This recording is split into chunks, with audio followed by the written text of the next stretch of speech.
설교 본문은 갈라디아서 5장입니다. 1절부터 16절입니다.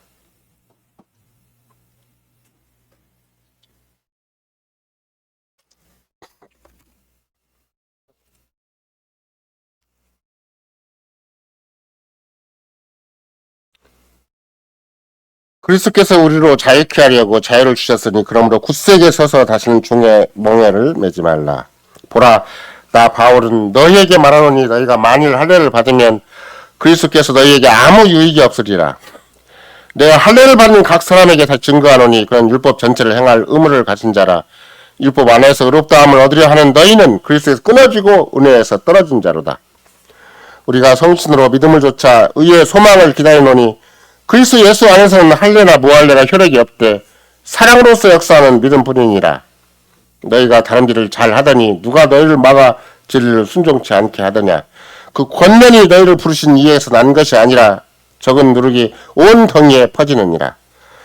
나는 너희가 아무 다른 마음도 품지 아니할 줄을 주 안에서 확신하노라. 그러나 너희를 요동케 하는 자는 누구든지 심판을 받으리라.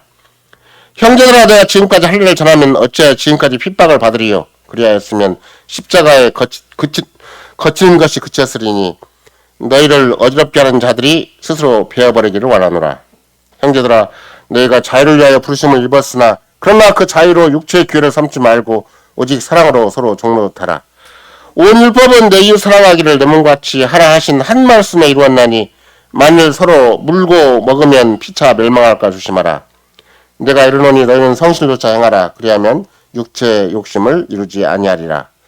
육체의 소욕은 성신을 거스리고 성신의 소욕은 육체를 거스리나니 이 둘이 서로 대적함으로 너희의 원하는 것을 하지 못하게 하려 함이니라.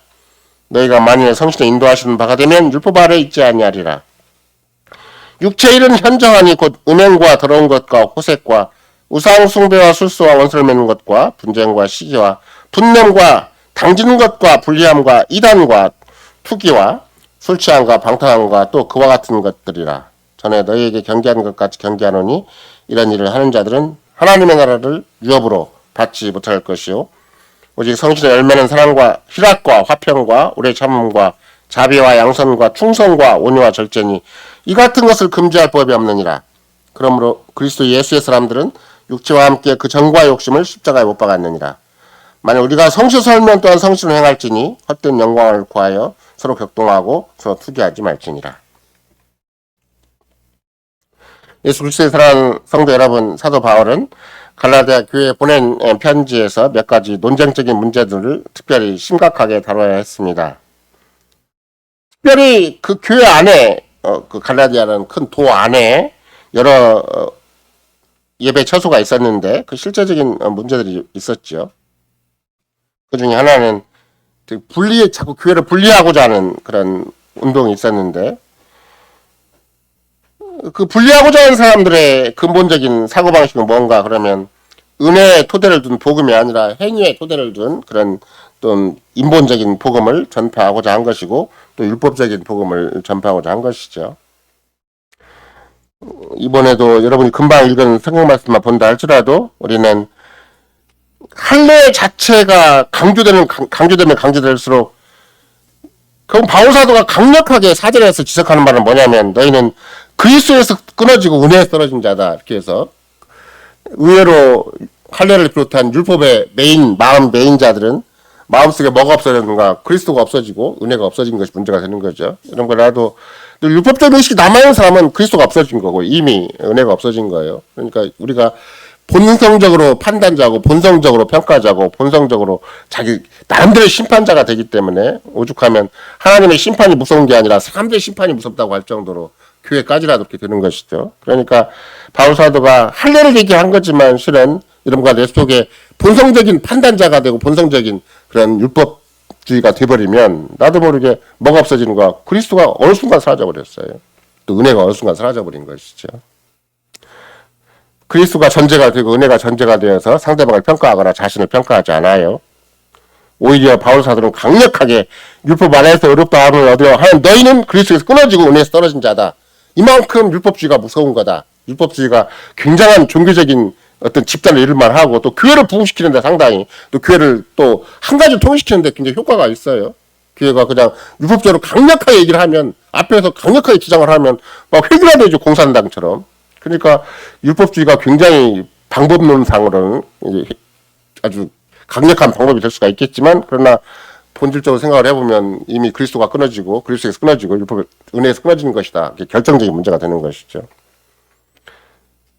따라서 우리가 성신으로 믿음을 좇아 의의 소망을 기다린다는 것이 바로 바울 사도가, 우리는 이게 태가 잘 안 나고 또 확인이 안 되고 또 우리 가운데 공감대가 이 모델 확인이 안 돼. 교회당에 서 있으면 확고하게 1번 막 밀어붙이고 확고하게 주장하고 앞으로 막 끌려나가고 막 온 교회가 힘을 합쳐서 한 대가 돼야 되는데 안 되는 것이 문제가 되기 때문에 바울 사도는 우리가 성신으로 믿음을 좇아 의의 소망을 기다린다는 말을 바로 쓰는 거예요. 근데 대부분의 교회는 선교, 뭐 또 도덕, 사회봉사, 뭐 전도, 그럼 확 가버리는 거예요. 그러면 겉으로 보기에는 굉장히 힘이 있고 교회가 혼연일체가 되어서 잘 사는 것처럼 보여도 지금 내면적으로는 보이지 않게 뭐가 사라져 버리는 것인가. 굉장히 화려한 명분이 있는데 그리스도에서 끊어지고 은혜에서 끊어지고 참 믿음에서 끊어진 자가 되는 것이다. 이것이 결정적인 문제가 되는 것이죠. 따라서 바울사도 갈라디아 회중들이 여러 그 교회들이 실은 바른 궤도로 돌아가기를 원했고, 바른 교리는 늘 어디에서 문제가 되는 것인가. 그래서 개혁교회는 교리와 생활이 같이 간다. 이렇게 늘 말을 하는 거예요. 여러분과 내가 생활이 빈약하잖아요. 생활에 문제가 있으면 반드시 교리가 문제가 되는 것이지. 복음을 놓친 거예요. 복음을 놓친 거. 하나님 말씀을 놓친 것이지. 생활 자체는 늘 모순되는 일도 많이 생겨요. 뭐 이율 배반적인 일도 많이 생기고 또 진짜 언행이 일치가 안 되는 것도 비일비재하겠죠. 근데 생활상에 빈약한 건 늘 어디에서 교리상의 문제예요. 복음을 충실하게 안 믿는 거예요. 복음에 합당한 생활을 않는 것이고 복음을 자기 삶의 가장 강력한 가치관으로 강력한 자기의 삶의 주관으로 생각하지 않기 때문에 생활이 딴 데서 헛되게 방황하는 문제가 참 많이 있는 것이기 때문에 돈 문제가 생기거나 건강 문제가 생기거나 그 무슨 집안 문제, 개인 문제, 직장 문제가 생긴다 할지라도 복음이 아니면 해결이 안 되는 거예요. 그런 맥락에서 실은 우리도 모르는 사이에 교리와 잘못된 교리가 뭐 우리는 뭐 특별히 잘못된 교리가 아니다. 뭐 이만큼 개혁교회 도리를 따라다니고 이만큼 성경을 배웠으면 됐지라고 생각할지는 모르나 의외로 생활의 일선에 있어서 실천적인 영역에 있어서 교리가 작용하지 않아요. 복음이 작용하지 않고 믿음이 작용하지 않아요. 그러니까 그냥 현실에 가면 본성적으로 또는 이실론적인 차원에서 세상과 똑같은 차원에서 막 움직여버리는 거예요. 그러면 어느새 나는 복음을 놓쳐버리고 그리스도는 떨어져버리고 은혜에서 떨어져버리고 믿음에서 없어져버리는 거예요. 이것이 결국은 꼭 갈라디아 교회만의 문제는 아니고 온 교회의 문제다. 이런 것들이. 결국은 왜 복음에 합당한 생활을 하라고 다시 빌립보서 또 얘기를 하는 것인가. 그러면 아무리 상황이 어렵다고 해도 끝까지 복음 안에서 진정한 해결책이 있는 것이고 복음 안에 진정한 해답이 있는 것이지. 복음은 좀 거리가 멀어. 마귀는 늘 그러는 것이죠. 네가 복음은 복음이고 교회는 교회고 믿음은 믿음인 것이지. 네 생활은 네가 알아서 해. 네 생활은 네가 세상적인 방식이나 인간적인 방식을 주사해서 해야 된다라고 우리를 괴모하게 속이는 것이죠.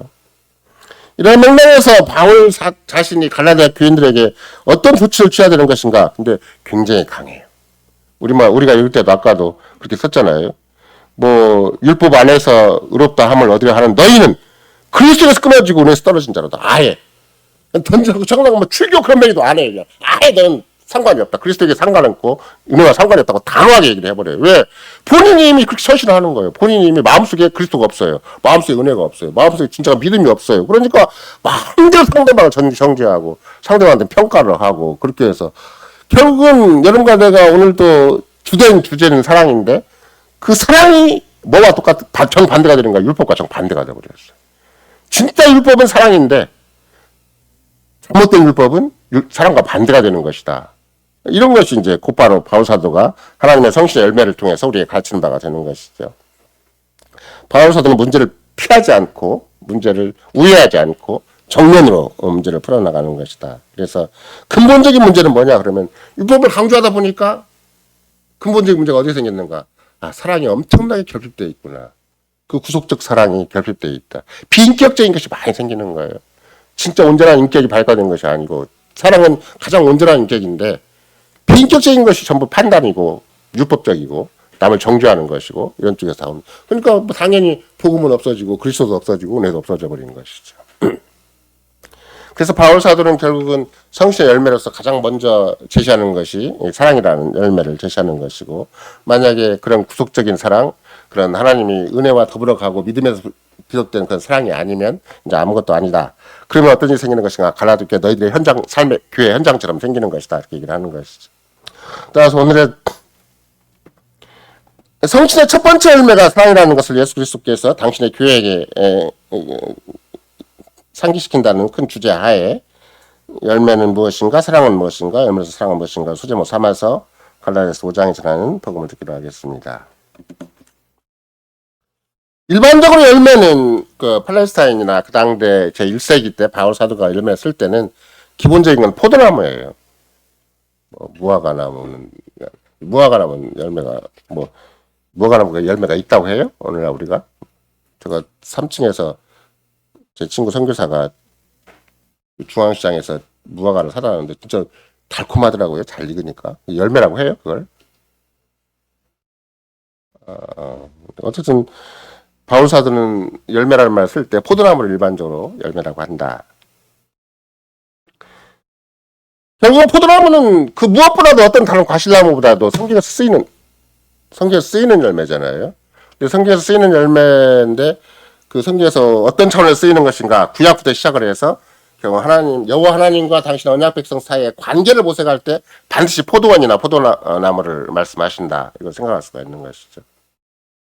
그러니까 예수님께서도 열매라는 말을 쓸 때는 이미 이스라엘 백성들이 충분히 알 수 있는, 유대인들이 충분히 알 수 있는 그런 구약적인 비유를 갖다 쓰는 것이지 당시 독창적으로 창안해서 쓰시는 건 아니고 갈라디아 교회에다가 바울 사도가 얘기를 할 때도 이미 충분한 유대인들이나 일반 이스라엘 백성들, 하나님 언약 백성들에게 익숙한 그런 자연적인 현상을 가져다 쓰는 것이죠. 근데 본문에 있어 늘 강조하는 것처럼 열매들이라는 복수를 쓰지 않고 단수를 썼다는 것이 바울 사도의 특이한 점이죠. 일반적으로 열매는 여러 개가 맺혀야 되는 거잖아요. 근데 바울 사도는 단수를 써서 열매가 특이한 열매인 것을, 열매가 특수한 열매인 것을, 이 열매가 일반적인 식물적인 세계, 우리가 보통 주어진 피죽의 세계에 있지 않은 열매라는 것을 강조하는 것이죠.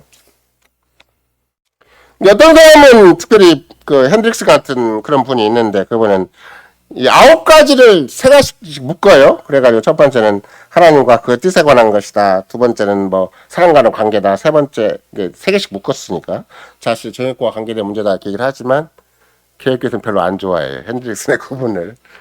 이런 거라도 그걸 막 풀어 막 엮으려고 하는 것은 별로 바람직하지 않아요. 받아 쓰려고 했죠. 그러니까 첫 번째 세계는 막 이거 그런 거 별로 재미가 없어요. 특별히 기본적으로 열매의 특징은 뭐겠어요? 일정한 시간이 필요하다는 거예요. 갑자기 팍 열매 맺는 거 아니잖아요. 물론 요새는 급성으로 막 인위적으로 그 온실 같은 데서 아니면 다른 독특한 방법에 의해서 막 열매를 어거지로 우리 보통 옛날에는 안 그러겠지만 요새는 철이 없는 과일 굉장히 많잖아요. 그러니까 막 급속해서 때 일정한 과정을 거치지 않고 바로 온실에서 생산해서 먹는 경우가 참 많이 있겠지만 그러나 열매는 기본적으로 일단은 나무가 심겨져야 되는 것이다. 이게 굉장히 중요해요. 나무가 심겨져야 되고 그 다음에는 당연히 물도 줘야 되고 햇빛도 있어야 되고 또 그런 여러 가지 돌보는 과정이 있어야 되고 마지막 과정은 무엇인가 가지치기가 또 있어야 되고 이게 생각보다는 식물적인 일반 원리 속에서도 일정한 과정이 필요한 것이죠.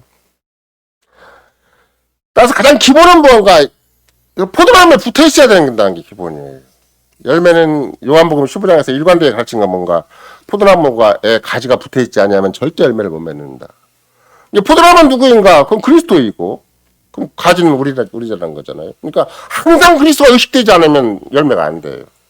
아까도 말씀드린 것처럼 항상 그리스도가 의지가 돼서 그 복음만에 거해야 열매가 맺어지는 것인데 아니면 갑자기 율법적인 생각이 딱 종교적인 생각이 딱 내버리는 거예요. 기도 열심히 했다. 전도 열심히 했다. 뭐 이쪽 가버리는 거예요. 선교 열심히 했다. 이쪽 가버리는 거예요. 그러면 그리스도와 상관없이 종교적인 행위, 종교적인 업적에 딱 가버려요. 그러면 그리스도에 붙어있지 않기 때문에 열매를 기대할 수가 없어요.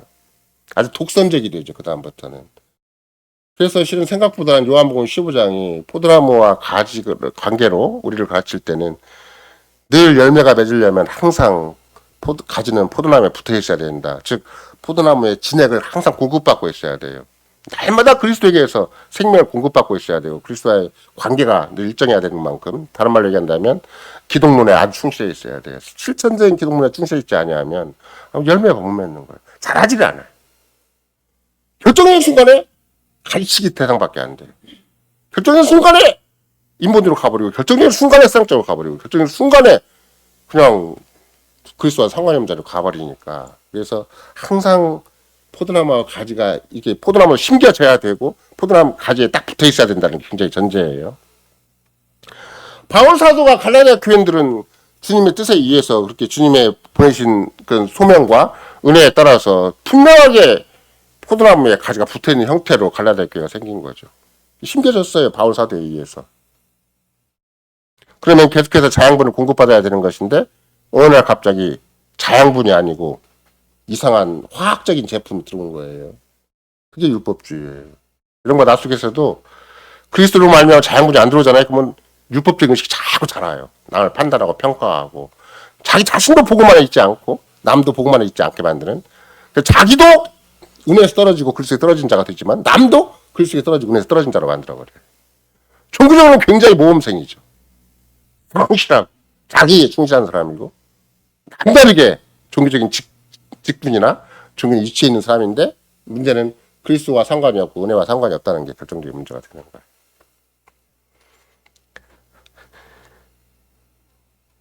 성실의 열매는 굉장히 이게 생각보다는 일반 식물적인 원리보다는 우리는 식물적인 원리를 할 때는 자연적이다는 말을 쓰잖아요. 성실의 열매는 자연적은 아니에요. 반드시 우리가 굉장히 어떻게 보면 방해하는 것, 이질적인 것이 없어야 된다. 굉장히 중요하죠. 갈라디아 교회에 나타나고 있는 증상이 그런 거예요. 열매가 갈라디아 교회 지금 결정적으로 바울 사도가 갈라디아 교회를 딱 보니까 뭐가 없는 거예요. 열매가 없는 거예요. 열매가 없으니까 막 의잡이 휘둘리는 거예요.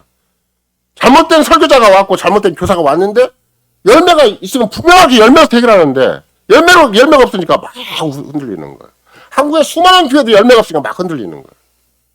뭐 이단 사회비 간판 걸어놔야 되는 거 아니에요? 거기다 우리 주변에 지난번 그 이단이 무슨 이단이야? 어쨌든 이상한 이단에 의해서 법적으로 이제 문제가 돼가지고 여러분 주변에 교회 가다 보면 참 입구에다가 신천지 붙여놨잖아요. 뭐 이단 뭐 저쩌고 왜 그랬겠어요? 갈라디아 교회와 똑같은 증상을 가지고 있으니까 복음을 놓쳤고 그리스도를 놓쳐버렸기 때문에 은혜를 놓쳐버렸기 때문에 자신의 자정력이 없어요. 자신의 교회가 스스로 쓸 수 있는 힘이 없어요. 바울 사도가 평가해야 한다면 뭐가 없어진 거예요? 열매가 없으니까 율법주의가 딱 들어오고 종교적인 허울을 쓰고 딱 들어와 버리면 그게 더 강력한데 그게 더 기독교인인 것 같은데 그게 더 은혜인 믿는 사람 같아요. 앞뒤가 맞는 사람 좋잖아요. 이런 거는 늘 좋아하는 사람이 앞뒤가 맞는 사람 좋아하잖아요. 그럼 그 사람 모범적인 사람 그 사람은 종교인 같고 그 사람 목사 같고 그러니까 그냥 속아버리는 거예요. 근데 진짜 중요한 것은 정말 그리스도에게 붙어있는 사람이고 그리스도를 의지하는 사람이고 그리스도에게 호소하는 사람이고 끊임없이 그리스도에게 자양분을 공급받는 사람이어야 되잖아요. 목사가 됐든 신자가 됐든 교회가 됐든. 근데 끊임없이 그리스도에게 의지하는 사람은 세상에 잘 몰라봐요. 왜? 자기들이 정상한 자리에 있지 않은 사람이 어떻게 그리스도에게 붙어있는지 아는지 알겠어요. 그리스도에 붙어있는 사람은 자기 특징이 있어요. 그리스도가 아니면 답이 없는 사람. 그게 자기 특징이에요. 근데 옆에 있는 사람 아무도 몰라요. 자기는 마음껏 산 사람이고 자기 마음대로 산 사람이거든요. 그러니까 종교적으로 평가를 하고 세상적으로 평가를 하고 인본적으로 평가를 할 망정 그리스도에 붙어있는 사람 자신을 알아보지는 못해요. 이게 세상이 갖는 허술함이에요. 근데 나는 세상에서 인정받고 대중이 인정해주고 사람들이 칭찬해주면 좋은 줄 알아요. 안 그래요. 의외로 이런 거 내가 그렇게 진짜 그리스도인을 세상이 알아주는 게 아니에요. 옆 사람이 알아주는 게 아니에요. 그러나 본인은 주님이 친히 그 사람을 쓰신다. 그것도 역사적으로 써주시고 아주 하나님 나라에 구체적으로 써주시는 것이기 때문에 그런 맥락에 있어서 결국은 갈라디아 교회가 어떤 위험천만한 자리에 있었는가 그 아무것도 열매가 없기 때문에 정말 그리스도로 말미암은 성실의 열매가 없기 때문에 갈라디아 교회가 그냥 뒤뚱거린 거죠. 엄청나게 흔들린 것이죠. 그래서 1장 6절에 보면 사도 바울이 이렇게 말을 해요. 1장 6절에 그리스도의 은혜로 너희를 부르신 이를 이같이 속기 떠나 다른 복음을 쫓는 걸 내가 이상히 여기노라. 교회를 다닌다니까? 교회 다녀. 안 다닌 게 아니에요. 가나다 교회 다 다녀요. 근데 복음에서 떠났다고 얘기를 해요. 그냥. 왜? 가서 보니까 그런 것만 남아있어요. 전부. 남을 평가하는 것만 남아있고 남을 판단하는 것만 남아있고 그 사랑은 없어요. 정말 성신으로 말미암은 그리스도 안에서 준 사랑은 없는 거예요. 아주 예민해져 있는 거죠. 혼자 신학 다 하는 것처럼, 혼자 교리 다 하는 것처럼, 혼자 교회를 다 하는 것처럼 다 평가하고 판단하고 그렇게 해요. 근데 뭐가 없는가? 그러니까 다른 복음이 돼버렸어요. 복음의 이질적인 것이 돼버렸고 거기에 종교성이 강한 복음이 돼버린 것이고 거기에 사람들의 평가를 굉장히 귀히 여기는 그런 복음이 돼버리는 거예요. 그러니까 자기도 모르게 율법을 지킴으로 율법주의화된 복음으로 가르친 것이 된 것이죠. 행위복음이에요. 쉽게 얘기하면 행위복음. 행위복음은 긴 역사를 가지고 있어요. 심지어 우리가 최초의 알미니아는 누구인가, 최초의 우상숭배자는 누구인가, 최초의 행위복음자는 누구인가 그러면 하와라고 할 정도로, 아담과 하와라고 할 정도로 긴 역사를 가지고 있어서 유대사회 전체가 행위복음에 미쳐가지고 망해버렸고 칼토릭 전체가 행위복음, 지금도 행위복음에 매여 있고 우리 주변에 수많은 복음주 교회가 좀 행위복음에 매여 있어요. 막 사람이 열심히 자꾸 강조를 해요. 얼마나 끝까지 그리스도에 매여 있어야 되는 건 생각 안 해요. 다 교회가 망해가도 다 혼자만 남아도 그리스도에 매여 있는 게 더 중요한 건데 막 숫자 불리려고 하다 보니까 세상적 인정받으려고 하다 보니까 행위복음에 다 선교 열심히 하자, 봉사 열심히 하자, 우리끼리 막 서로 보이는 사랑 열심히 하자, 막 이렇게 하다 보니까 전부 행위복음에 다 쪄들어가지고 이상한 교회가 되는 것이죠. 심지어 뭐까지 얘기를 해요? 갈라디아 교회는 바울이 나쁜 놈이다. 바울이 거짓된 복음이다. 그렇지? 바울을 직접 이제는 그리스도가 보낸 자로서의 근본적인 걸 비내버려요. 바울은 실제로 사도가 아니다까지 얘기하는 거예요. 갈라디아 교인들은. 그러니까 바울이 가짜인데 그래 바울이 전한 복음이 진짜라고 인정 받겠어요? 엉뚱한 그런 선교 지향적인, 봉사 지향적인, 전도 지향적인 그런 교회가 참 교회라고 생각을 하는 거예요. 행위 복음적으로 다 바뀌어 버렸어요. 선교 전도가 나쁘다는 게 아니에요. 선교 전도를 하다 보면 어떻게 되는 것인가? 전부 행위 복음으로 바뀌어요. 은혜 복음을 놓쳐버려요. 여러분과 내가 만약 직분자로서 이렇게 목사가 되거나 장로가 집사 된다. 그거 잘못하면 뭐가 되는 거예요? 그것도 행위 복음으로 바뀌어 버려요.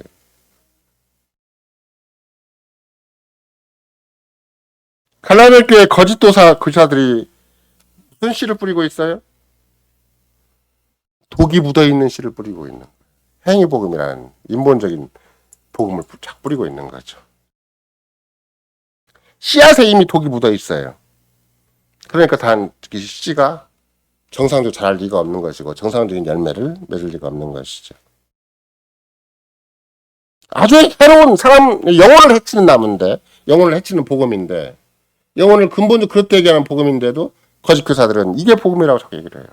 이렇게 기도해야 된다, 이렇게 봉사해야 된다, 이렇게 선교해야 된다, 이렇게 교회를 살아야 된다고 강조를 해요. 아주 나쁜 열매죠, 실은. 그런 맥락에서 바울 사도가 어떤 해법을 제시했는가, 이런 율법주의가 난무한 그런 교회, 또 율법주의의 교묘한 복음이, 또 사이비 복음, 거짓된 복음이 그렇게 뿌리 깊이 점점 확대해 간다 그럴까, 확장돼 가고 있는 현실 앞에서, 그래서 전혀 갈라디아 교회가 교회답지 못하는 현실로 지금 무너지고 있는 상황 가운데서 바울 사도의 해법은 무엇인가? 그게 사랑이라는 거예요. 사랑의 해법이다.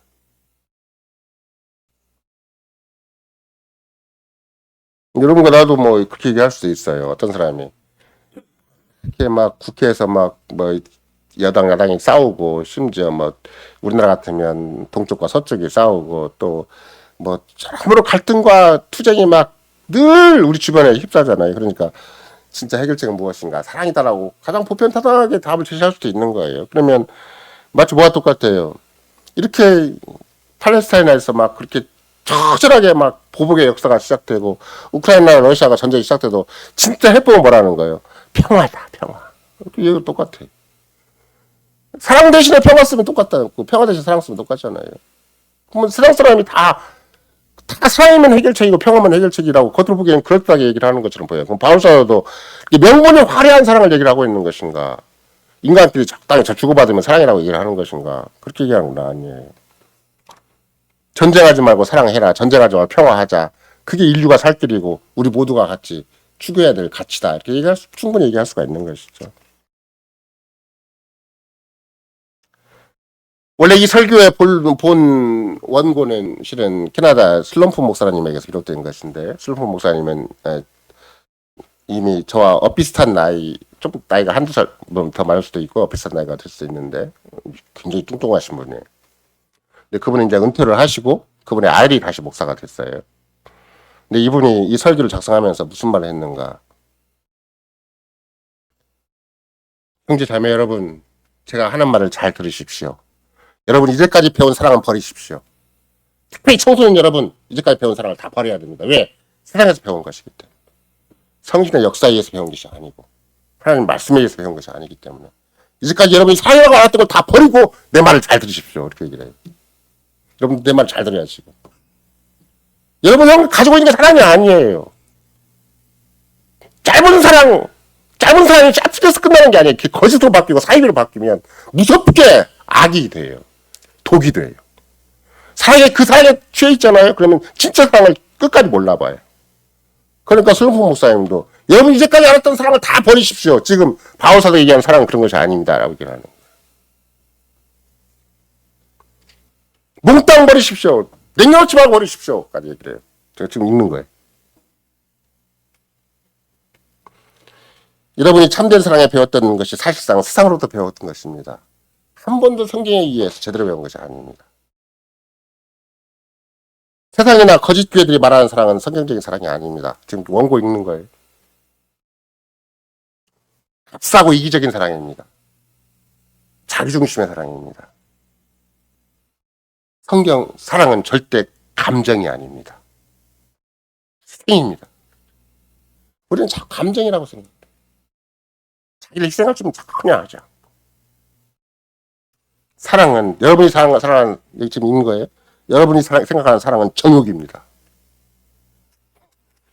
좀 무섭죠? 그걸 다시 구체적으로 설명을 해요. 여러분이 만약 사랑한다고 사랑을 구태여 따진다면 여러분은 에로스 사랑을 하고 있는 겁니다. 그 에로스 사랑의 특징이 무엇인가? 자기만족적입니다. 지금 계속 얘기하는 거예요. 왜? 에로틱하다는 것이 여러분 다 알잖아요. 에로틱하다는 게 무슨 말인가? 성적인 사랑이잖아요. 성적인 차원에서 자기도 모르게 성을 숨겨놨어요. 감각은 성적이에요. 이성적이. 이성만 좋아하는. 자기 좋아하는 사람만 좋아하는. 자기 싫어하는 사람은 절대 안 좋아하는. 그냥 감각적이죠. 그러니까 정욕적이죠.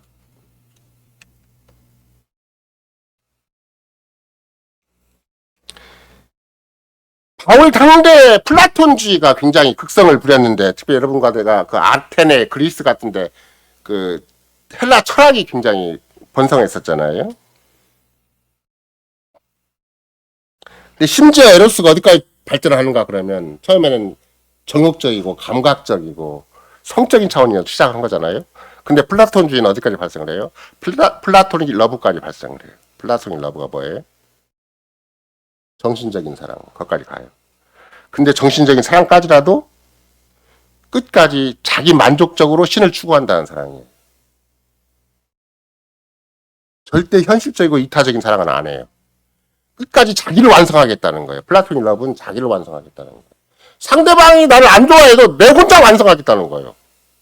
내 혼자 신을 추구하고 내 혼자 내 인격을 완성하고 내 혼자 사랑을 완성하겠다는 거예요. 그래서 플라토닉 러브가 겉으로 보기에는 굉장히 이상적인 사랑 같지만 실은 에로스에서 시작된 마지막 극점이 어떤 것인가? 성적인 감각에서 시작된 마지막 극점이 플라토닉 러브라는 거예요. 끝까지 자기 만족이에요. 끝까지 자기 만족. 현실은 하나도 안 움직여요. 바울이 여기에서는 에로스라는 단어를 사용하지 않아요. 바울이 몰라서 안 사용하는 거 아니에요. 구태여 아가페라는 사람을 쓰는 이유는 왜 그러는 것인가?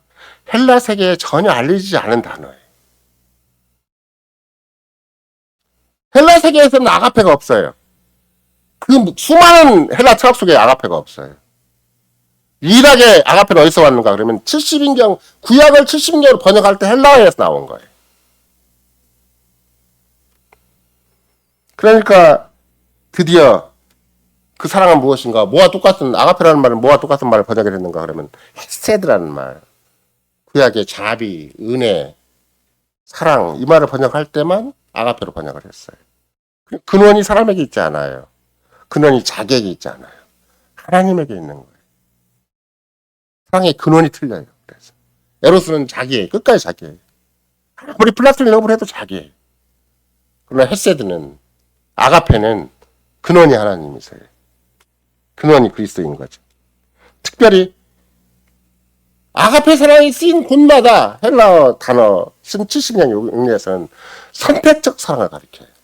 선택과 똑같은 말이에요. 하나님의 선택 속에 하나님의 사랑이 담겨 있다고 얘기를 해요.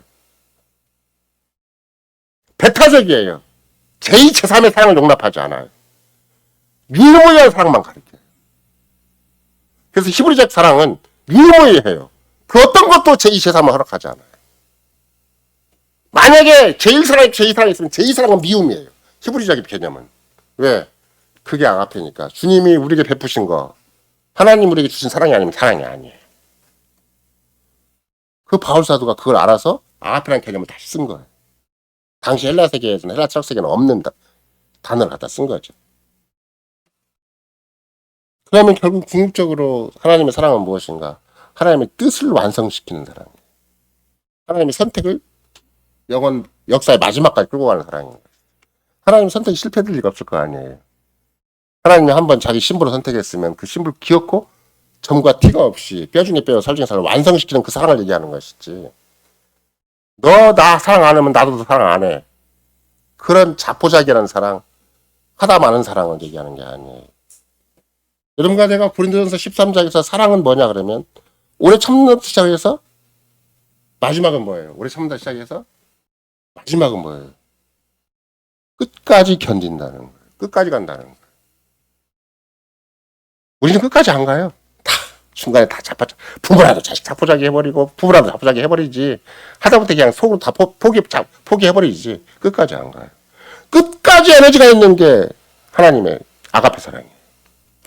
식질 않아요.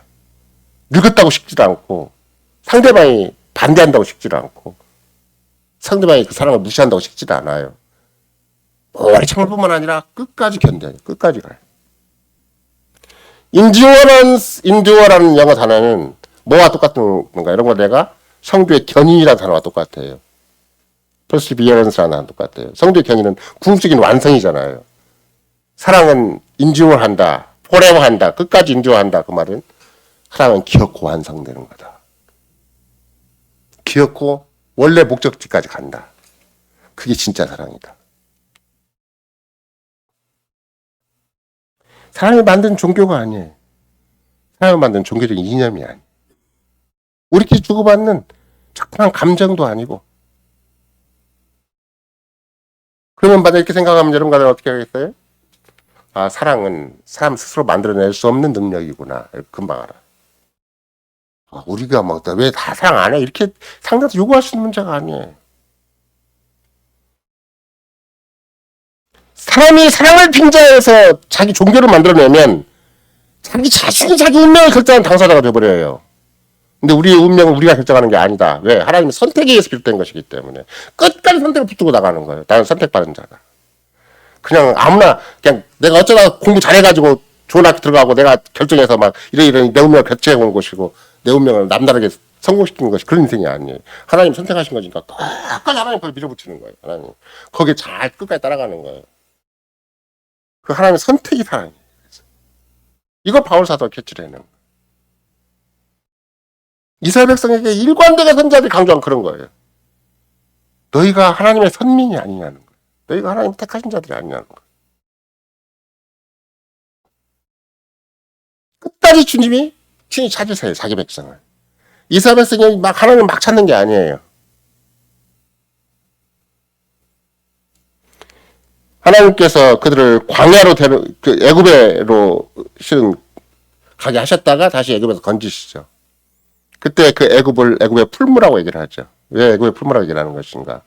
하나님을 찾도록 하기 위한, 하나님의 선택적 사랑을 회복하기 위한 그런 과정이기 때문에 애굽의 풀무예요. 여러분과 나도 하나님이 선택받은 자라면 세상에서 이 풀무 같은 세상을 지나게 돼요. 왜? 다시 하나님을 찾아야 되니까. 하나님과의 독특한 관계, 배타적인 관계, 둘도 없는 관계, 유일무이한 관계를 회복해야 되니까 하나님은 애굽이라는 풀무에 주셔서 우리를 새게 뼈가 아스러지는 고생, 뼈가 다 사라지는 고생, 온 육신과 영혼과 육신이 막 다 무너진 고생을 하게 만들어요. 그래도 뭐 사랑하지 않고 끝까지 거부하고 가는 사람도 있겠지만 진짜 선택받은 자라면 생전에 돌이켜요. 하나님이 그런 사랑을 베푸세요. 무서운 사랑이죠. 끝까지 가는 사랑이니까. 그걸 여러분과 내가 하라는 거예요. 성신을 의지해서. 그 애굽 사람의 잔인한 운명으로부터 기어코 건지시는 사랑이에요. 모세 같은 사람을 80년 동안 양육해서 자기 백성을 인도하도록 해요. 근데 80년 동안 모세가 준비해서 그 백성의 리더십을 가진 자로, 그 백성의 목사로, 그 백성의 종교지사로 섰는데 모세가 날마다 하는 일은 무엇인가? 장례식을 치르는 일이에요.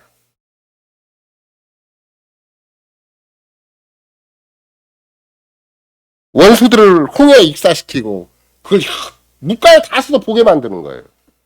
그렇게 강력한 바로의 그 무서운 군대들이 시체가 다 떠오르는 것을 그 제1세대가 다 지켜봐요. 저렇게 무서운 하나님께서 우리를 사랑하기 위해서, 우리를 애굽에서 건져내기 위해서, 우리를 다시 하나님 앞에 살도록 하기 위해서, 하나님과 관계를 회복하기 위해서 무서운 원수들을, 세상적인 원수를 저렇게 철저히 망하게 하신다. 저렇게 무섭게 심판하신다. 그걸 다 목도하게 한 제1세대인데 이상해요. 왜 부추파만을 다시 애굽 생활을 동경하고 또 다시 애굽으로 가져가는가? 이 사람들은 스스로 사랑할 사람들이 아니구나. 정말로 이런 사람들은 스스로 사랑할 사람들이 아니기 때문에 신명기에서 다시 모세가 뭐라고 얘기하는 거예요. 제2세대를 모아놓고 우리 하나님 여호와, 그 여호와는 한 분이신 여호와다. 적당하게 잘 먹고 잘 살기 위해서 돈을 쥐어야 되고 수단을 쥐어야 되고 사람을 쥐어야 되고 생활신을 10가지나 의지해야 됐던 그런 애굽적인 삶과 틀리고 우리는 여호와 하나님만을 마음과 뜻과 목숨과 힘을 사랑해야 되는 그런 독특한 백성으로 우리가 부름받은 것이다. 그래서 신명기 딱 6장에 오면 제2세대를 향해서 우리 하나님 여호와는 한 분이신 여호와다. 절대 제2세상을 두면 안 된다. 딴 데 마음 눈동자 돌리면 안 된다. 강도나 딴 데 돌리면 안 되고 하나님보다 더 큰 걸 사랑하면 절대 안 된다. 한 분이신 하나님이니까 마음과 뜻과 목숨과 힘을 다해서 네가 최선이라고 생각하는 것, 네가 이거 아니면 네 인생 아니라고 생각하면 그걸 가지고 주님을 사랑해야 되는 것이지. 그게 마지막 힘을 다한다는 말, 그 말이에요. 하나님이 좋게 여기신 것을 네가 하나님께 드려라. 네가 좋게 여기는 거 말고 하나님 좋게 여기는 것을. 하나님 좋다고 하는 것을 네가 하나님께 드려서 하는 것이 사랑이지. 네가 좋다고 하는 거 네 인생 자꾸 챙기지 말아라는 거예요. 그러니까 제2세대는 무조건 하나님의 어명 앞에 다시, 그 사랑 앞에 다시 부름 받은 거예요. 제2세대가 갔으면 성공할 것 같아요? 실패할 것 같아요? 또 실패. 또 가나안 땅에 들어가 또 실패하잖아. 전형적인 실패자 제1호가 또 누구예요? 아가기 집안이잖아. 그 무서운 여리고성을 아무 공로도 없이 정복하는 그런 위대한 은혜를 얻었으면서도 또 아각은 그 좋은 거, 그 지역사라고 해야 되나, 아니면 원주민이라고 해야 되나, 아니면 토착민이라고 해야 되나, 세상이라고 해야 되나. 좋은 것도 있잖아요. 외투 이런 거. 여태껏은 광야에 있어서 뭘 좋아했는데 애국적인 거, 파, 마늘, 고기, 애국적인 거 좋아했는데 또 다시 그 제 2세대가 요단강을 건너서 여리고성을 정복한 다음에 또 들어왔는데 다시 아각이라는 사람이, 그럼 아각만 그런 거 아니에요. 아각을 무섭게 하나님 징계하신 이유는 그 집안 전체를 그냥 완전히 우리가 보통 왕에게 대적을 하면 삼족을 멸한다 그러잖아요.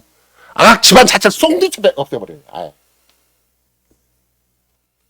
저런 것이 근본적으로 뭐가 된다는 거예요. 자기 중심의, 세상 중심의 종교성을 가지고 교회 내에 사는 사람이 돼요. 자기 중심, 세상 중심, 인본적인 마음을 가지고 교회 내에 살면 하나님 때가 되면 다 걷어내버려요. 아까도 말씀드렸잖아요. 진정한 사랑을 위해서는, 열매를 위해서는 가지치게 하신다고. 다 걷어내버려요. 그 사람이 아무리 훌륭하고 똑똑하고 세상에서 잘나고 못나고 아무 상관이 없어요.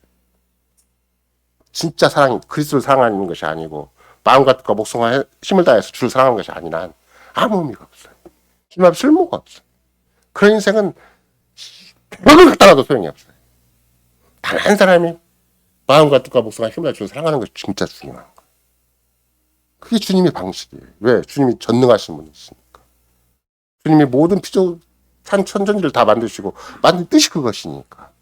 역사를 경영해 나가시면서 마지막 역사의 종점까지 의도하신 바가 뭐예요? 뼈 중에 뼈요, 살 중에 살인. 또 다른 자기, 또 다른 하나님과 똑같은 교제의 세계를 만들겠다는 거잖아요. 신랑과 신부의 관계처럼. 그것이 주님의 뜻이고 주님의 역사를 움직이는 방향이고 세상을 움직이시는 경영 방식이기 때문에 그 사랑이 아니면 아무 소용이 없어요. 당을 가지고 자꾸 생생내도 아무 소용이 없어요. 자기 본이, 인간 본이 감성적인 거, 뭐 세상에서 센티멘탈한 거, 소설 속에 있는 로맨틱한 거 아무 소용이 없어요. 역사를 움직이는 힘이 있어야 되고 나를 버리는 힘이 있어야 되고 상대방한테 열매가 되는 힘이 있어야 되고 주님 앞에 순종하는 힘이 있어야 되고 진짜는 마음과 뜻과 목숨과 힘을 내주고 사랑하는 힘이 있어야 돼요. 그게 진짜 사랑이다. 그러면 고린도전서 13장에 우리가 천사의 말을 한다 그래도 그렇죠? 그렇게 자신을 불쌍하게 내어준다 한다 할지라도 왜 사랑이 없으면 안 된다고 얘기하는가? 그거 세상에서 큰 사랑이죠. 자기 몸을 불쌍하게 내어준다 왜 사랑이 아니에요?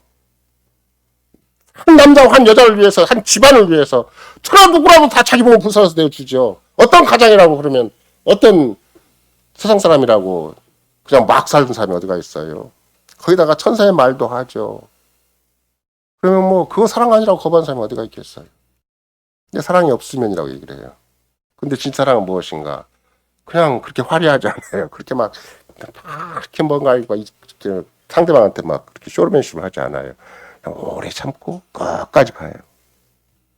자기도 변화시키고 이웃도 변화시키고 교회도 변화시키고 하나님 앞에 끝까지 충실하게 그 절대 사라지지 않는 에너지를 발휘하고 상대방이 그러거나 말거나 일관되게 마지막 종점까지 가요. 마지막 목적지에 가는 사랑이 따로 있는 것이다. 이런 것이죠. 그러면 결국은 이스라엘 백성들의 결정적인 문제는 무엇인가? 이 언약에 하나님과 상관없이 현실을 경영하겠다는 거예요. 그냥 이방을 신을 섬기든지 말든지 결코 내 인생을 좀 행복하게 만들어 보겠다는 거예요. 하나님을 사랑하는 게 답인데 그 답은 안 찾아요. 자꾸 자기 나름대로 자기 인생을 좀 행복하고 성공적이고 뭐 이렇게 살겠다는 것이죠. 호세아서 9장 1절에 호세아 선지자를 통해서 호세아 선지자는 마지막 거의 시대에 이스라엘 백성을 하나님이 포기하실 때 하는 선지자인데 그 중에 하나가 9장 1절인데 뭐라고 써 있는가? 오 이스라엘아 즐거워하지 말아라. 다른 열방처럼 뛰놀지 말아라. 이스라엘아 다른 열방처럼 뛰어놀지 말아라. 세상 사람과 똑같이 뛰어노니까 그 사람들도. 이는 너희가 하나님께 불신하였고 너희는 각 타작마당에서 창기의 삭을 원하였느니라. 호세아는 전형적인 게 고멜이라는 사람이잖아요. 고멜이 이스라엘인데 이스라엘이 뭘 원했는가 했더니 창기의 싹을 원해요. 막 치마 벌리고 세상 사람 이 사람 저 사람 막 자기 여호와 하나님을 사랑할 거나 아무 상관없이 막 치마를 벌고 다니면서 창기의 싹을 원했다 너희들이. 창기 치마를 벌렸으니까 남자들이 돈을 집어줄 거 아니에요. 그런 거 얻어먹고 산 게 이스라엘이다라고 얘기를 해요. 그러니까 결국은 주님이 원하시는 건 무엇인가? 그렇게 막 떠벌리고 살지 말고 마음과 뜻과 목숨과 힘을 주어 사랑해라. 그게 답이다. 넌 너와 나 사이에 독특하고 배타적이고 선택적인 사랑을 하고 갈 관계인 것이지. 막 네가 네 인생 알아서 네 행복을 위해서 막 살아갈 인생이 절대 아니다. 이렇게 얘기를 하는 거죠. 다시 11장에서 또 뭐라고 얘기를 하는 것인가? 이스라엘에 어렸을 때 내가 사랑하여 내 아들을 애굽에서 불러내었거늘 선지자들이 너희를 부를수록 너희가 점점 멀리 가고 바알들에게 제사하면서 아우색인 우상 앞에서 분양하였느니라. 결정적인 건 제1계명이잖아요, 결국은. 그죠? 우상 숭배죄. 그 뭐 다른 종교를 찾아갔다는 말도 되겠지만 오늘날은 뭐예요? 같은 교회 다니면서 세상을 쫓아다니는 거예요. 자꾸. 사람을 쫓아다니고 세상을 쫓아다니고. 주님과는 아무 재미가 없어요. 거기에 대해서 예수님이 이 땅에 오실 때 예수님이 뭐라고 말씀하셨는가? 이 땅에 오신 당신 자신에 대해서 뭐라고 말씀하셨는가? 이게 여러분과 내가 바로 요한복음 3장 16절이에요. 하나님이 세상을 이처럼 사랑하사. 어처럼 사랑했어요. 창기들인데 이스라엘 백성이 창기인데 창기의 싹을 요구하는 그런 삶을 살았는데 그런 역사인데 이스라엘 전체 역사가 창기의 역사인데 근데 그들을 끝까지 상대하셔서 버리지 않고 끝까지 상대하시는 거 오래 참고 끝까지 상대하시는 거죠. 독생자를 주셔요. 심지어 독생자를 주셔요. 이걸 박영선 목사가 평가할 때 뭐라고 평가를 해요? 아무리 개가 좋다고 주인이 개를 위해서 희생하는 법은 없잖아요. 그죠? 내 애완견이 너무 사랑스러워서 애완견이 물에 빠지려고 하니까 주인이 빠져 죽었어요. 애완견 견지고. 그러면 여러분 다 칭찬해요? 같은 인생이죠. 진짜. 그처럼 하나님 앞에 원수된 자들, 창기 같은 그런 이스라엘 백성, 자기 백성을 위해서 독생자를 주시는 거예요. 그게 진짜 사랑이다 이런 거죠. 예, 저를 믿는 자마다 멸망치 않고 영생을 얻게 하려 하십니다. 그 말을 바울 사도가 로마서 5장 8절에서 뭐라 그래요? 우리가 아직 죄인 되었을 때, 원수 되었을 때 그리스도께서 우리를 위하여 죽으심으로 하나님께서 우리에 대한 자기의 사랑을 확정하셨다. 사랑은 무가치한 자를 향한 하나님의 방식이다. 창기 같은 존재를 향한 하나님의 사랑 방식이다. 여러분과 내가 만약 며느리가 그런 사람이 들어오고 내 자식 중에 누가 내 식구 중에 누가 창기가 들어온다 그러면 받아들이겠어요?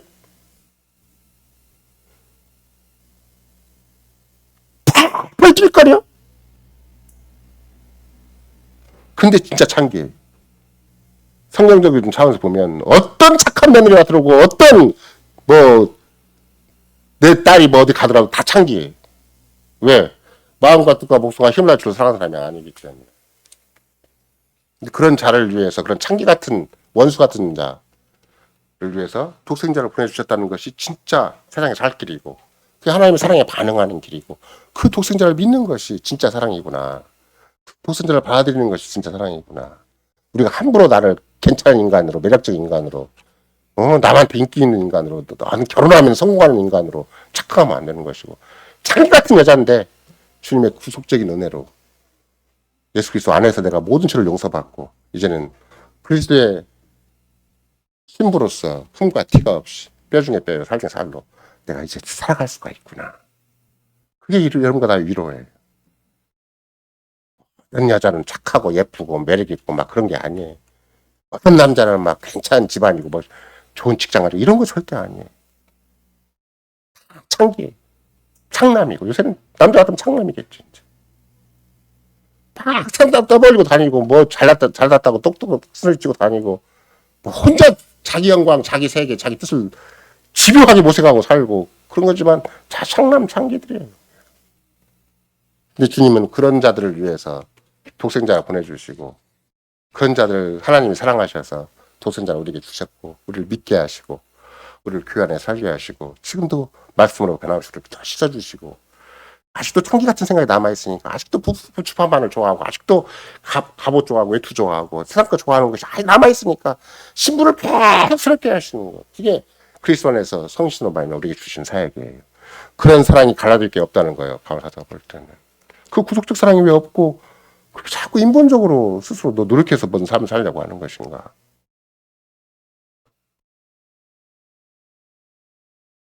따라서 성경에서 사랑이라고 얘기하면 무조건 하나님의 사랑이고 아까 말씀드린 아가페고 구속적인 사랑을 가르치는 것이지.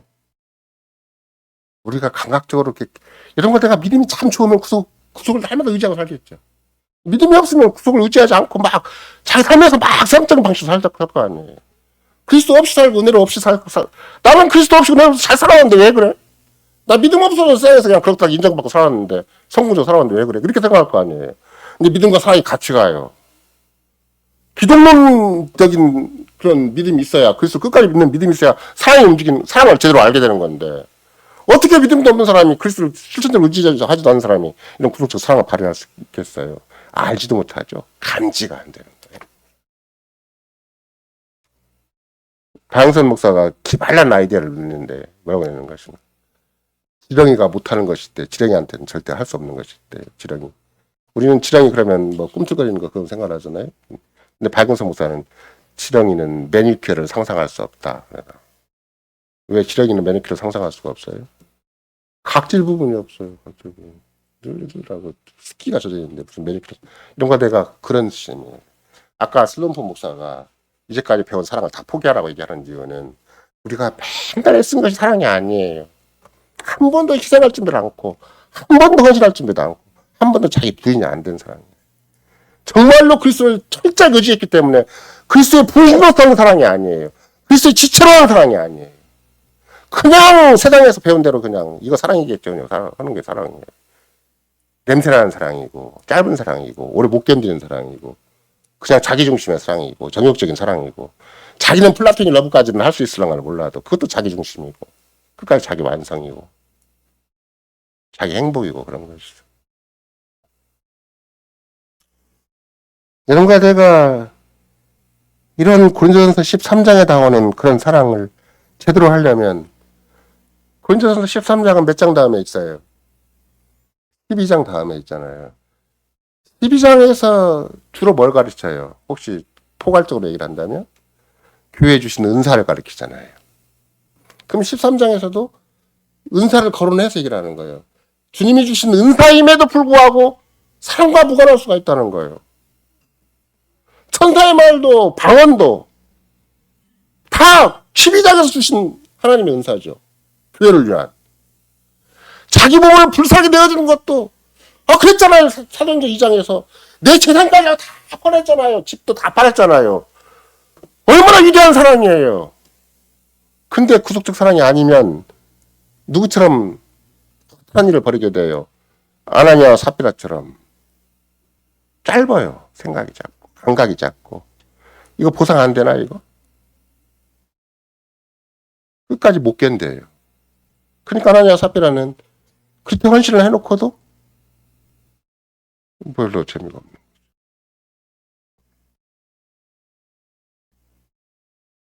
언약의 자녀인 여러분과 나도 마찬가지고 진짜 사랑은 무엇인가? 심지어 갈라디아 교회도 마찬가지예요. 우리가 만들어낼 수 있는 게 아니에요. 갈라디아 교회 자체가 만들어낼 수 있는 게 아니에요. 오히려 그리스도께서 하늘 보좌 우편에 계신 그리스도께서 갈라디아 교회에 바울 사도로 하여금 편지를 써서 다시 갈라디아 교회를 돌아보게 하시는 거예요. 그게 무슨 이념적으로 무슨 문제를 대처하기 위한 게 아니에요. 바울 사도가 편지 쓴 것 자체가 갈라디아 교회 현장에 있어서 해결책이에요. 내가 너에게 보인 사랑이 그 사랑이 아니야 라고 보여주는 거예요. 내가 너에게 보여준 사랑을 네가 가지고 살아야지. 바울 사도가 해준 건 그거예요. 내가 문제를 분석해보니까 이런 거다라고 그런 식으로 얘기하는 게 아니에요. 하늘보다 보내신 그리스도께서 갈라디아 교회에 다시 바울 사도 또 보내는 거예요. 보내서 너 그 사랑 아니잖아. 진짜 사랑은 얼마든지 지금도 내가 너희를 향해서 큰 사랑을 베풀고 있는데 그 사랑이 식어지지 않도록 하기 위해서 그 사랑이 열매를 맺도록 하기 위해서 내가 성신을 너에게 보내줬는데 왜 성신을 시작했다가 육신을 하는지를 막하는가? 너희가 그리스도 안에 부름받은 거, 교회 안에 들어온 것 자체가 성신을 시작해서 들어왔는데 믿음을 가지고 들어왔는데 왜 그 믿음 가지고 인본적인 사랑으로 흘러 가버리냐 다시 인본적인 새로 가버리냐 이 사이비 사랑으로 가버리고 열매 없는 사랑, 열매가 아닌 사랑으로 가버리냐 왜 율법적인 판단이 거기에 더 앞서버리냐 제대로 율법을 알았더라면 마음과 뜻과 목숨과 힘을 줄 사랑한 것이 먼저 생겼어야지. 너희가 나를 의지했어야지. 나를 바라봤어야지. 네가 정말로 하나님의 말씀 알았다면 하나님의 복음을 알았다면 나와 끝까지 관계를 가지고 있었어야지. 내가 바울사를 다시 보낸다. 정신 차려라 이제. 여기서 만약 너희가 잘못되면 그리스도에서 영원히 끊어지고 은혜에서 영원히 끊어지는 존재가 되니까. 그러면 바울사도를 갈라디아 교회 보낸 것이 거기서만 끝냈겠냐고. 지금 나를 통해 여러분들도 말씀하는 게 똑같은 거예요. 구속의 사랑을 가지고 살아야지. 나를 건져주신 것이, 나를 용서해주신 것이 창조 같은 창란 같은 우리를 세상에 버려도 그냥 생뚱한 다 버려 대변에 다 바쳐도 소용없고 죽으면 혼자들 인생을 그래도 구속의대로 사랑하셔서 지금 이렇게 얼굴 번덕하게 들고 살고 믿음을 가지고 살고 했는데 왜 또 이상한 사랑을 구하고 이상한 마음을 가지고 또 세상적으로 가고 정욕적으로 가고 그래서 결국은 종교심을 발휘하라니까 남을 판단하고 정죄하는 쪽으로 가버리고, 복음을 소개하고 복음 안에서 죽이는 삶이 아니고, 살아서 죽은 사람 몸과 영혼의 유일하게는 이거라고 서로 공유를 해야 되는 건데, 그건 공유할 생각을 하지 않고, 너 왜 내가 사랑 안 해? 너 왜 내가 원하는 스타일로 안 가? 이렇게 돼버리면, 이게 바울사도가 갈라디아 교회를 향해서 단순히 그냥 평가하고 분석하고 대책을 마련한 게 아니에요.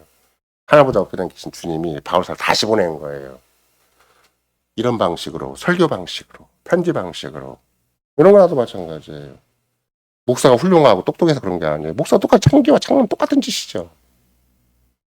똑같은 연약한 인간을 쓰셔서 그리스도께서 하늘보다 높이 다시 우리 교회에 너에게 보낸 사랑을 회복하라고 요구하시는 거예요.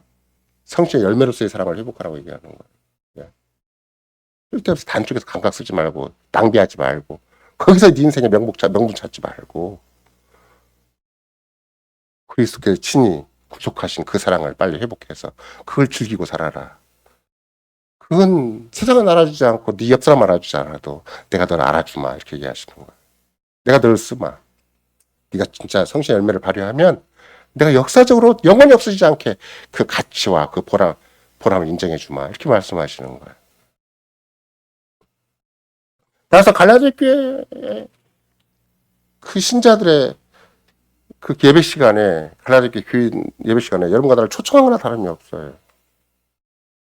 뭐 자기의 교회에 앉아 있는 것도 앉아 있는 거지만 역사적으로는 하나의 거룩한 보편의 그리스도 교회에 앉아 있는 거잖아요. 나도 갈라디아 교회 바울사를 통해 듣는 거예요. 이 사랑이 아니면 아무 의미가 없겠구나. 뭐 인본적으로 뭘 주고받아서 뭐 서로 희낙락해야 되는 거 아니고 막 감각적으로 뭐 자기만족을 추구해서 뭐 그게 사랑이 아니라니까요. 종교적인 분위기가 아니에요. 사랑하고 안 사랑하고 그 문제는 내가 무가치한 자를 위해서 얼마만큼 마음 쓰고 있는가가 더 중요한 거예요. 창기와 창문 같은 인생을 내가 지금 품을 수가 있겠는가. 내가 명의도 안 되고 내 집안도 누구도 안 된다고 지금 마음속에 다 정하고 있는데 너 같은 인생 절대 나한테 안 되라고 얘기하고 있는 판국인데 주님은 세상 버림받아 딱 마땅한 인간들을 향해서 독생자를 보내주셔서 우리로 하여금 절대 그 세상대로 살지 말고 세상적인 감각으로 살지 말고 육신의 정으로 살지 말고 본능으로 살지 말고 세상이 가르쳐주는 대로 살지 말고 내가 너에게 성신으로 가르친 것만 가지고 유지하고 살아라. 내가 너에게 보여준 그 속에 사랑만 가지고 살아라 이렇게 요구하시는 것이죠. 왜 우리 자녀를 우리에게 주셨겠어요? 그 세상적인 사랑 갖고 부모가 자식까지 주고받지 말고 그러면 우리 말고도 세상에 얼마나 많아요 자식들이. 얼마나 후손들이 많냐고. 태어난 자식을 우리에게 주신 이유는 그 사랑을 주고받으라고 그 사랑을 개개에 승승하라고 우리에게 언약의 자녀를 준 거예요. 언약적 사랑을 주고받으라고. 그렇게 해서 이런 거를 그리스도의 살아있는 지체, 그리스도의 몸인 교회에 살아있는 지체가 되게 하신 것이죠. 그럼 세상에서 사랑하는 사랑은 늘 뭐가 붙어 있겠어요? 세상에서 자꾸 주고받는 사랑, 세상에서 막 사랑이라고 하는 것 사랑에 뭐가 늘 붙어 있어요? 연약함과 결핍이 붙어 있어요. 자꾸 서로 합리화하려고 그래요. 그걸 사랑이라고 하고 싶어요. 상대방의 연약함을 조금 품어주면, 상대방의 결핍을 조금 채워주면, 막 그걸 막 감격해하고, 그걸 막 가슴에 안고 살고 그러려고 그래요. 하나님이 그리스도 안에서 우리에게 보여준 사랑은 그런 연약함이나 결핍이 없어요. 완벽한 사랑이에요. 그러니까 그 완벽한 사랑을 하라는 말은 우리 마음끼리 모아서 하는 사랑이 아니고 우리끼리 주고받는 사랑이 절대 아니에요. 그 사랑이 한 번 내 안에 딱 접속이 되면 엄청난 프리즘이 생기는 거예요. 희락과 화평, 고래시험과 답의 양성, 충성, 조리. 이 사람을 다 이겨버려요. 그냥 자기를 이기고 이웃을 이기고 죄를 이기고 마귀를 이기고 세상의 온갖 불의와 부패를 이기고 역사적으로 쫙 전진할 수가 있어요. 그게 프리즘 사랑이에요. 사랑, 희락, 화평, 오래시험, 자비, 양성, 충성 다 이겨요. 인격 하나로 이겨내요. 사랑 하나로 이겨내는 거예요. 해도 그래도 과언이 아니에요. 왜 못 이기는가? 사랑이 아니니까 못 이기는 거예요. 왜 자기도 못 이기고 옆 사람도 못 이기고 이 무서운 부패와 불의도 못 이기고 이런 역사의 큰 비참을 못 이기는 것인가? 이런 사랑이 아니니까 문제. 근데 바울사도는 이런 사랑이니까 그 무서운 박해가 핍박이 있고 있어도 기어코 자기 할 일 다 하잖아요. 주님 앞에 귀 쓰임 받잖아요. 전 역사적으로 주님 앞에 열매가 맺는 거잖아요. 주님이 요구하신 열매는 딱 하나예요. 바울사도 열매 따로 있고 우리 열매 따로 있는 게 아니에요. 바울사도 맺은 열매가 우리 열매. 종교개혁자들이 맺은 열매가 우리 열매. 성경상에 아브라함과 다윗이 맺은 열매가 우리 열매. 그 인생 얼마나 파란만장한 인생이 많고 사연 많고 문제가 많고 그러나 일관되게 마지막까지 뭐예요? 끝까지 가잖아요. 자기 안에 엄청난 도전이 있고 실패가 있고 무너짐이 있고 신차가 있다 할지라도 기어코 하나님 앞에 쓰잖아요. 넌 내 앞에 행하여 완전하라. 난 전능한 하나님이다. 네가 네 인생 만들지 못한다. 내가 네 인생을 만들마. 네가 네 인생 책임지지 못한다. 내가 네 인생을 책임지마. 넌 내 것이다. 너는 살아서나 죽어서나 몸과 영혼의 유일한 이론을 오직 그리스도 속한 거라고만 고백을 해라. 내가 네 인생을 충분히 보장해주고 이끌어주고 머리카락 하나도 땅에 떨어지지 않는 그런 독특한 방식, 섬세한 방식, 자상한 방식, 완전한 방식으로 너와 나와 관계가 있는 거다. 절대 이것을 포기하지 말아라. 그렇지 않으면 그 어설픈 방식, 조금 주고받는 방식, 막 그 부족한 방식, 연약한 방식, 막 그거 막 우물쭈물하고 애들끼리 소꿉장을 하듯이 그런 사랑 하지 말고 나의 완전한 사랑 앞에 네가 반응을 해라. 그게 아브라함에게 요구하신 것이고 이런 거 나에게 요구하시는 거예요. 완전한 사랑 앞에 우리 인생을 바쳐야 돼. 내 걸 조금이나 주장하지 말고 내 감각을 조금이나 내세우지 말고 내 생각, 내 경험을 자꾸 내세우지 말고 주님, 당신이 살아계시면 답입니다. 당신이 나에게 말씀하시면 그게 답입니다. 당신이 나한테 그리스도를 믿게 하셨으면 그게 답입니다. 당신이 교회 안에 나를 사인처럼 만들었으면 그게 답입니다. 나는 내 것이 아닙니다. 살아서나 죽어서나 내 몸과 영혼의 유일한 이론은 내가 그리스도에게 속한 것입니다. 답이 답하는 거지. 그거 아닌 걸로 답을 하려니까 오장육부가 복잡해지고 뒤꼬이고 뒤틀리고 세상 만사가 불안해 보이고 나머지 오늘도 불안하고 내일도 불안하고 하물며 내 인생의 마지막엔 더 불안하고 하나님은 절대 우리를 버리시지 않아요. 당신의 사랑이 절대 포기되는 법이 없어요. 그리스도의 친히 그리스도 안에 있는 사랑이 현재이나 장래이나 절대 우리를 끊어낼 수가 없어요. 어떤 사사건건이 생기고 어떤 정말로 천재지변과 같은 큰 요동함의 세상이 바뀐다 할지라도 그리스도 안에 주신 하나님의 사랑은 절대 우리를 끊어낼 수가 없어요. 우리는 그 사랑에 반응만 하면 돼요. 그 사랑에 붙어있기만 하면 돼요. 그 사랑을 인정하고 그 사랑을 고백하고 그래서 그 사랑을 입고 살면 되는 것이지 달리 제2제3의 방법이 따로 없어요. 그러면 유일하게 하늘의 기름다고 가르치는 건 뭐예요? 이런 구속의 사랑에 대해서 우리가 어떻게 감사를 하고 살아야 되는 것인가? 이게 우리가 감사잖아요. 그 기도도 그래서 감사인 거예요. 내가 달라고 막 집안 해결하달라고 몸부림치는 게 아니에요. 감사하고 끝나는 거야. 주님, 내가 누굽니까? 창녀 같은 그보다 더 지저분한, 그보다 더 나쁜, 그보다 더 쓸모없는 그야말로 마귀의 한 존재가 돼서 끊임없이 내 이웃을 해치고 내 자신을 해치는 독한 인간인데 어떻게 나 같은 인간이 주님 앞에 이런 사랑을 배울 수가 있고 이런 복음을 가질 수가 있고 이런 믿음을 가질 수가 있고 이런 사랑을 열매를 향해서 마음을 모을 수가 있겠습니까? 독한 놈들, 독한 년들이에요. 여러분과는 쉽게 자기가 포기가 안 돼요. 시원하게 현수가 나오면 그냥 확 도끼가 나와요. 그렇게 대단한 존재가 아니고 우리는 나는 나의 것이 아니요 나의 신실한 구주에 속한 것이라고 고백을 하면서도 그 도끼가 남아있으니까 오죽하면 예수 그리스도의 십자가의 보혈로 나를 완전히 죄를 사해 주셨고 마귀의 모든 것을 없다를 자유롭게 했으나 고백하는 거예요. 앞에 앞줄만 가지고 되죠. 나는 나의 것이 아니요 살아서 죽어서 나의 신상 구주의 것입니다 라고 고백가 되지만 설명을 자세히 해줘요. 나의 모든 죄가 완전히 사해주셨습니다. 창남 정도가 아니고 내가 앞으로도 그런 쓸데없는 짓, 그런 청년 같은 짓 얼마나 할 인생인데 내 마지막 숨을 걸 때까지 그 창기로 끝날 인생인데 창남에서 끝날 인생인데 주님이 구속자를 통해서 당시 영을 통해서 날 날마다 새롭게 해주신다니요. 나에게 그런 말씀을 주시고 마치 바울 사도를 다시 갈라디아에 보내주시듯이 당신의 말씀을 듣는 자리에 늘 나를 불러주시니 얼마나 감사한 일입니까? 내가 이 말 안 듣고 세상에서 막 소설책이나 읽고 영화나 보고 있고 세상과 희희낙 낳고 놀러다니기나 하고 그러면 내 감각이 한없이 또 미친 짓 하나 끝날 인생인데 어떻게 나 같은 인생을 주께서 이렇게 교회 안에 불러주셔서 시대대로 하나님 말씀 가까이 되게 하시고 주님의 은혜를 가까이 되게 하게 하시고 성신을 의지하게 하시고 주님을 의지해서 하루하루 주님의 부배로운 소유로 살게 하십니까? 주님의 뼈 중에 뼈야 살 중에 살로 이렇게 하루하루 살게 하십니까? 그 얼마나 큰 일이에요. 따라서 사랑은 성신의 열매일 뿐이에요. 성신의 열매는 성신께서는 반드시 역사하시는 방식이 계획적으로 정확히 정해져 있죠.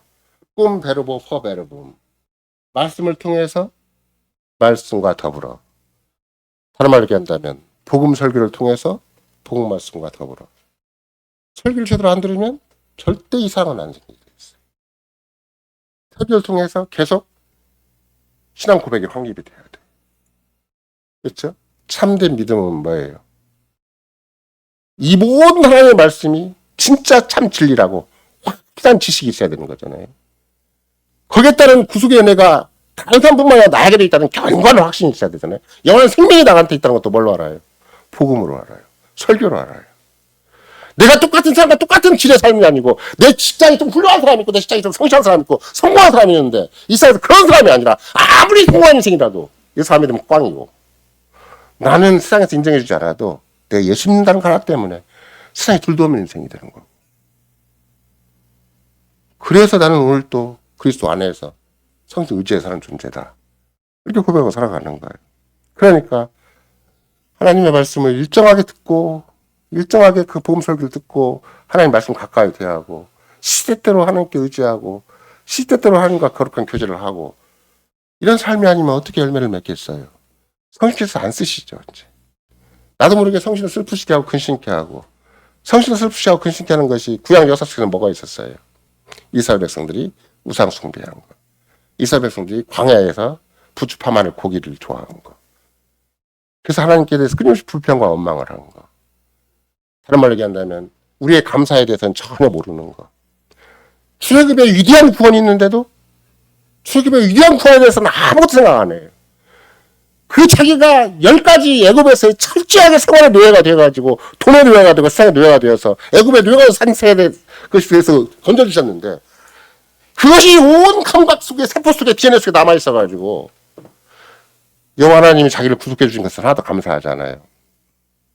죄를 용서해 준 것도 감사하지 않고 날마다 희생제사를 드려서 지성소에서 주님이 우리를 어떻게 반겨에 맞아주시는가 우리와 어떻게 동행해 주시는가 하나도 감사하지 않아요.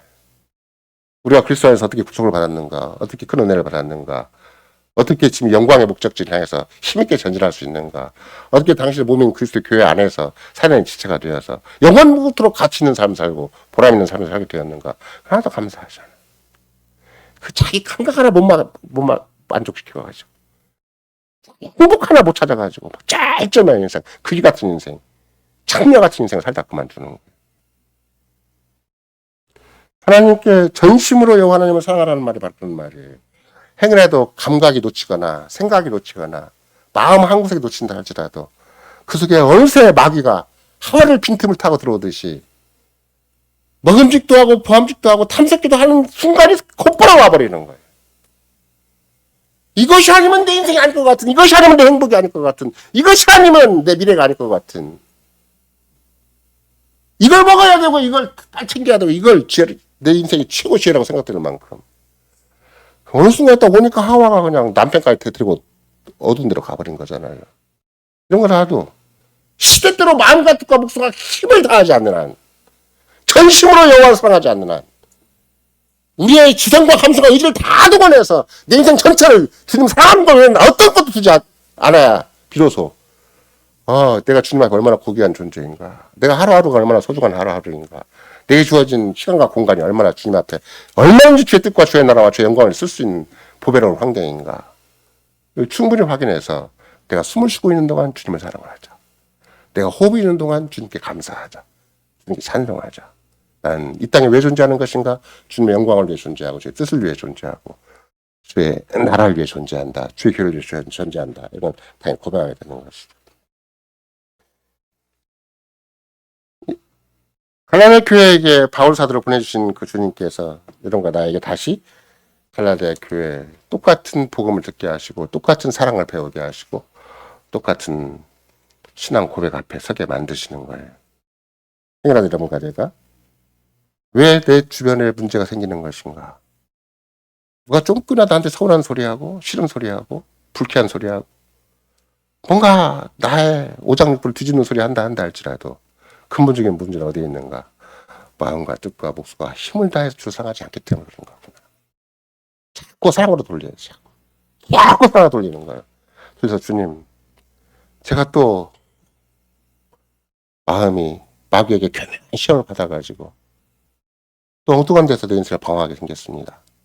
주님 다시 주님과의 온전한 사랑의 관계 속에서 완전한 사랑 가운데서 전적인 의지와 사랑 가운데서 내 현실을 가름할 수 있도록 정말 성실하게 나를 붙들어 주시고 말씀을 붙들어 주시고 정말로 내가 살았으나 죽었으나 내 몸과 영혼의 유일한 이루는 주님의 것을 다시 회복할 수 있게 해주십시오.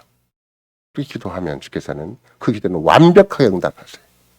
어느 순간 내 마음과 생각, 내 잠결식까지라도 꿈속에서라도 주님 앞에 그 사랑을 즐거워하고 고마워하고 그 사랑 앞에서 새로운 내 인생의 미래, 내 주변의 미래, 내 교회의 미래, 역사적인 미래를 또 다시 소망할 수가 있고 사랑과 희락과 화평을 차원 자비 양선 충성은 절제가 다 될 것이고 믿음, 소망, 사랑 이 모든 것이 다 될 것이다라고 고백할 수 있는 위대한 자리에서 한 걸음도 물러서지 않을 수가 있습니다. 아멘.